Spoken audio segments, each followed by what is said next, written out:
Good morning and Happy New Year. Thank you so much for showing up today to learn more about the 2018 Property Assessment Notice Mailout. My name is Risling. I'm the Branch Manager, Assessment and Taxation, and the City Assessor for the City of Edmonton. Today, we mailed out property assessment notices to property owners within Edmonton. And I encourage everyone to review this notice carefully, and if they have any questions whatsoever, to give us a call.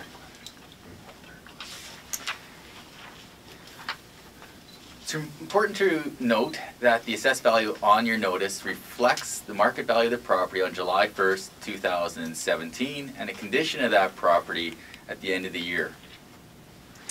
Assessed values are always a snapshot in time, and that snapshot in time is July 1st. This year, we valued in excess of 390,000 properties. Between the summers of 2016 and 2017, we saw some market fluctuations.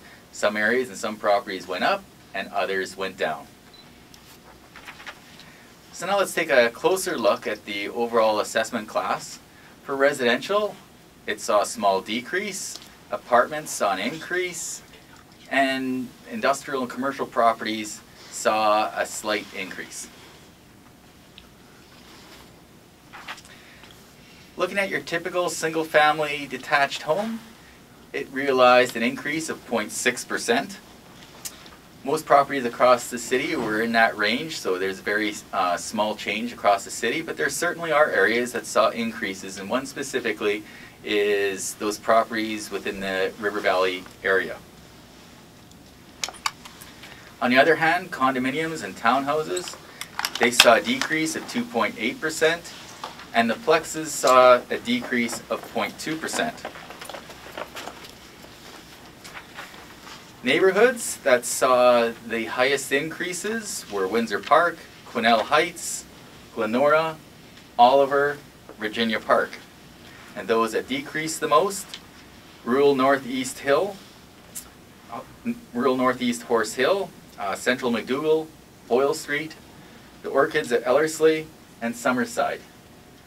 We'll actually get this, must have been a formatting issue when it came over. If you want to take a picture of that, we'll sort it out and let you take a look at it afterwards. The typical single-family detached home is now worth $399,500. And so what does this mean to a typical property owner? Well, there's two components that make up your tax bill. There's the municipal portion and the provincial education portion. These will not be known until May, when the tax notices are mailed.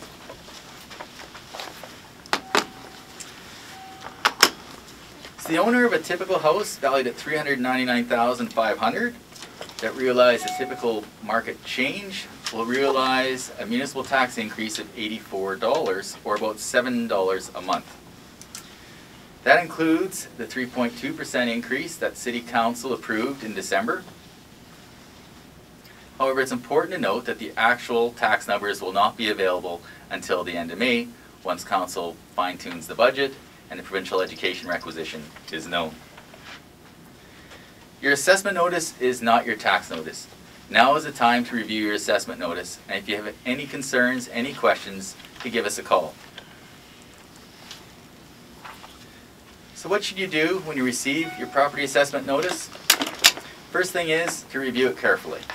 There's a lot of material on our website, and I encourage people to take a look at it. That's at edmonton.ca/assessment. Or you can call 311 and talk to our assessors. In most cases, if you have questions or concerns, they can be resolved immediately, and you do not have to file a complaint with the Assessment Review Board or the complaint filing fee. If your issue is not resolved, you have until March 12th to file that complaint. So in summary, the 2018 property assessment notices were mailed today, January 2nd. Now is the time to review your assessment notice, and if you have any concerns, any issues, now is the time to contact us.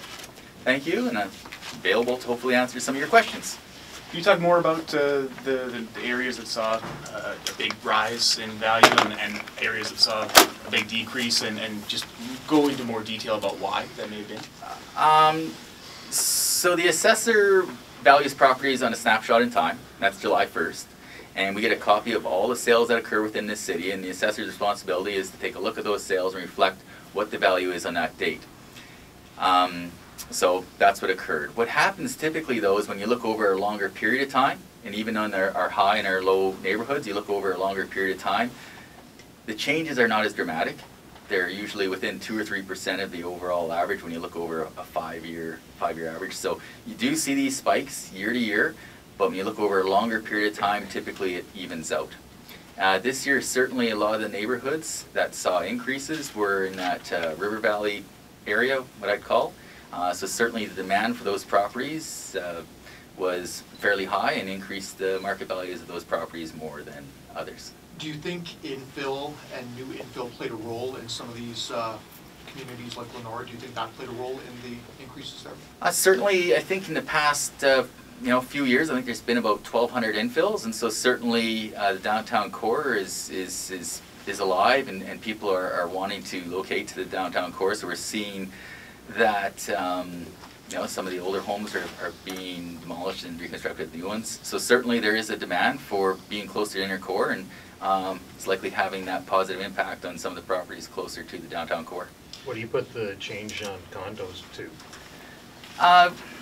Certainly, if you look at some of the real estate reports that are coming out, there's been a lot that have been constructed over the last few years. So certainly there's a lot of supply out there. So I know I did look at an article only a couple weeks ago, and the real estate board indicated that they felt the condo market was going to be fairly strong in the upcoming years. So certainly been a lot of new product that's come on stream, and overall the change, it was a decline, but only at about 2.8%. So nothing too significant. It's across the board, residential has been pretty close to that zero mark, which I think is pretty encouraging. When you look at other areas of the continent over the last 5 years with the economy and a bunch of other things, there's certainly been a lot bigger decreases. So positive news is I think most of the values stayed pretty stable, and if you read the newspapers and look at the media, certainly the economy looks like it's on the upward swing, and that's nothing but positive news for the City of Edmonton property owners. Can you expand upon that though? The average homeowner is going to look at that 0.6% and go,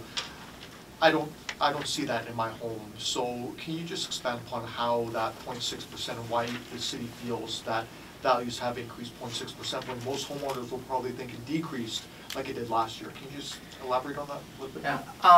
Well, we're hoping that people do take a look at the information on the website. We've got a lot of information there. We have what each individual neighborhood actually did year over year, plus we give what last year's statistics were. So certainly I think we do reflect what the sales are in the area, and so if people are paying attention to the sales that are occurring in the area, the assessment should reflect that trend. So, if you're a property owner in Edmonton, you have access to our website that shows all the sales that occurred, the sales that we used in our evaluation process. So we're pretty transparent in what we used, and simply the job of the assessor is basically to reflect what occurred in the marketplace. And as I've said before, we do I think a pretty good job of reflecting what's occurred in the past. Another number that stands out is the increase in apartment building values. Can you talk about that and why that might be, and how that would affect those who are renting apartments? So what we think is happening is certainly some of the other investment opportunities are not as great now. There's certainly been some coverage in the media with regards to offices and vacancy, and so we believe we're seeing some of these investors turn to the multifamily or the apartment inventory. Certainly we were seeing some investors moving some of their money into that area, and therefore driving up the demand. Even though the market values have increased, which certainly has an impact on their taxes.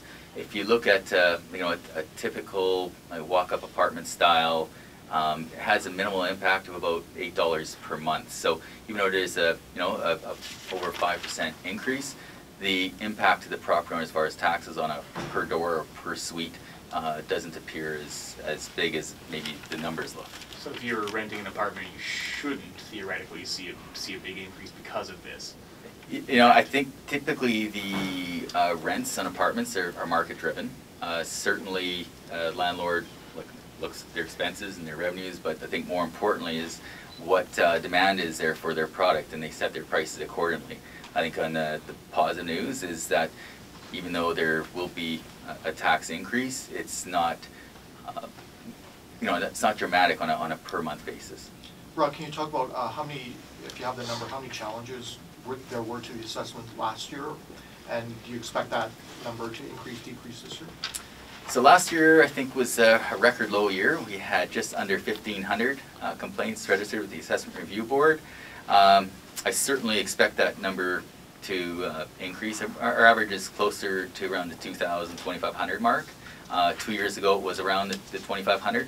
Certainly, I think the big thing that we really do promote is for people to call us. Because if they call us and there's issues with the assessment, we can correct it. It doesn't have to go through the Assessment Review Board process. And we're certainly seeing an increase or an uptick on that.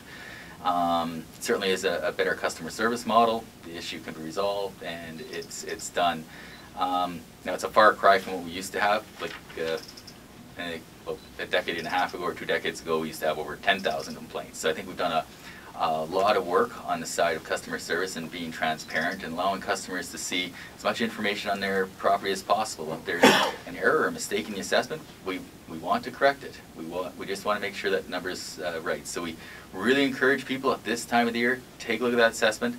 There's a ton of information on our website that people can use to ensure that their assessment, that the characteristics which be used in their assessment are correct, as well as sales in our neighborhood to make sure that we're valuing them, what the market value of the property is. And the rumblings you hear, bureaucracy to bureaucracy from the province, what do you suspect is going on with the requisition? Do you think they're going to go the full scale? Or? I have no idea. I think that's one of the things that we would always appreciate is having that education requisition number earlier, but at this time, we don't have any information on what that number may be. So can you, we do this every year, and we're not getting math, that's why we're on this side. So 3.2% is the tax increase. With the 0.6% general increase, what does that translate into? Can you, it's all part of this formula. So what can you tell us so about? there's a few different numbers here. We try to keep it as simple as possible, so there's fewer numbers going out there. So that 3.2%, that's on the municipal side.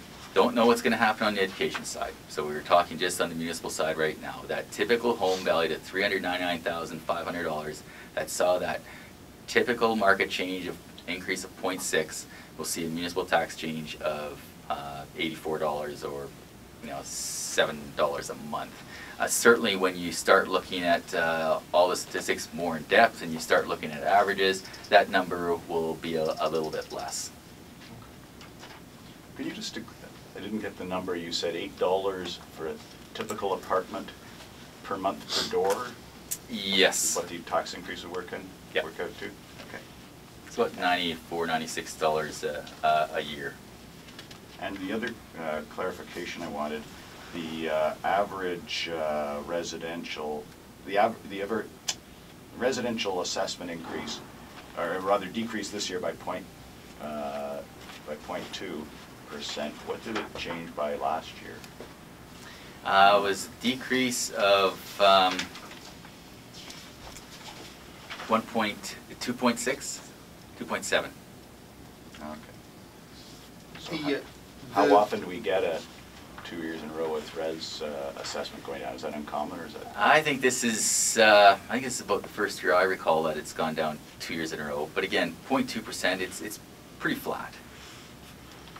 Especially with the economy and what's actually occurred over the last few years. Is that likely the reason, just the recession the last couple of years? Certainly disposable income has an impact on real estate values, and the unemployment has certainly been the last couple of years higher than it was, say, 3, 4, 5 years ago. And so, less disposable income, the less people that are unemployed obviously has an impact on the residential market. Looking at the areas where the assessment value decreased the most, they're different types of areas. You have Boyle Street in Central McDougall, and you also have Summerside and the Orchards at Ellerslie. Can you talk about that that difference? You know, how come both of these places saw such big decreases? I think the important thing is I always encourage people to look at more of a 5-year average. And when you look at a 5-year average, things seem to even out. So in a couple of those neighborhoods, like Northeast Hill and Boyle Street and Central Madougal, you add up all the properties in those neighborhoods and it's less than 200. So when you've got that few of properties, like 60 or 70 in each of the neighborhoods, it doesn't take much to skew the averages.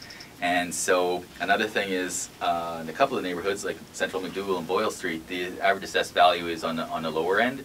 So if you're talking, 5%, it's not as big as, say, if you had a $600,000 property or $700,000 property. I think it's always important to look at it like a longer stretch. So we do that snapshot in time, and what the information shows us is what we must legislatively reflect on the assessment notice. All the rules that the assessor must follow are governed by the provincial government. So we've got certain things that we have to do, and whatever the market is, that's what we have to reflect. To make sure I can remember all the way back to the last time I did this, if you have an average property, value of property changes by the average, you will get the average tax increase of 3.2%. If it goes up faster, it'll go up faster, and 3.2 goes up less, it'll go up slower. Is that correct? Yes. So if your property, because there's a couple different numbers we're talking about. If you're talking about the overall and the residential class as a whole, they basically the same for 0.2. Yep, if you saw that, you'll see the 3.2% on the municipal side.